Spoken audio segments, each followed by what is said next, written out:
ఆదాయం సరిపోని పరిస్థితి ఉంటే మీరు ఇచ్చిన హామీలకి అలువుగాని హామీలకి మళ్ళీ మీరు ఎక్కడ అప్పులు చేయాలి? ఇప్పటికే ఎఫ్ఆర్బిఎం పరిధి దాటిపోయింది కాబట్టి రావు, ఇంకెక్కడి నుంచి చేస్తారు?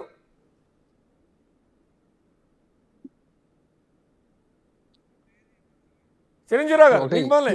ఇందులో ప్యానెల్లో ఉన్న సభ్యులందరికీ మరియు వ్యక్తులందరికీ సార్ వినిపిస్తుందండి? రైట్, మాట్లాడండి. హలో, వినిపిస్తుందండి. ప్యానెల్లో ఉన్న సభ్యులందరికీ వీక్షకులకి నా నమస్సమాంజలి. సార్ ఫస్ట్ ఏంటంటే, ఇప్పుడు నేను చెప్పేదే అమలవుతుంది, మిగతా వాళ్ళు చెప్పేది అమలవదు, అవి అబద్ధాలు అని చెప్తున్నారు అధికార పక్షంలో ఉన్న వాళ్ళు. ఎవరికి వాళ్ళే అలాగే అనుకుంటారు. ఇప్పుడు వైసీపీ వాళ్ళు మద్యపాన నిషేధం ఎక్కడ చేశారు?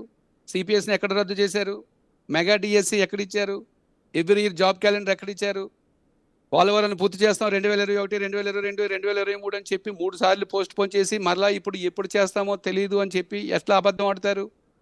అంటే మీరు చెప్పిన వాటిలో ఎన్ని అమలు పరిచారో ఒక్కసారి గుర్తు చేసుకోండి.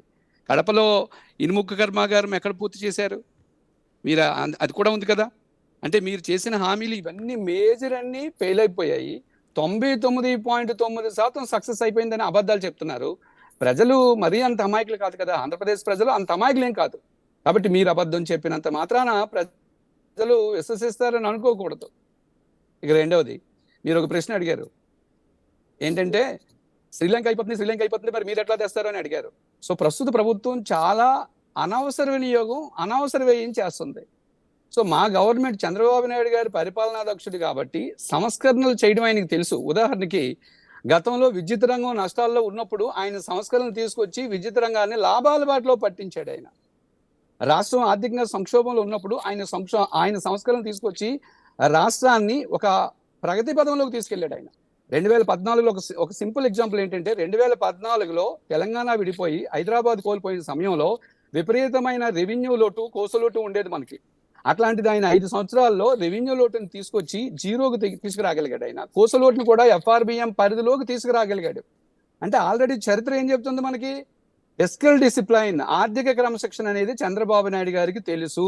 కేంద్రం నుంచి కేంద్ర సహాయ సహకారాలతో నిధులు తీసుకోవడం తెలుసు, మరియు అనవసర వ్యయాన్ని తగ్గించడం తెలుసు, మరియు ఎక్కడైతే సంపద సృష్టించబడుతుందో ఆ సంపద సృష్టించే వాటిపై ఖర్చు పెట్టడం తెలుసు ఆయనకి. ఉదాహరణకి దక్షిణ కొరియాతో మాట్లాడి కియా కార్ల కంపెనీని తీసుకొచ్చి మనం రాయలసీమలో పెడితే ఈ రోజు 14,000 మందికి ఎంప్లాయ్మెంట్ వచ్చింది డైరెక్ట్ గా.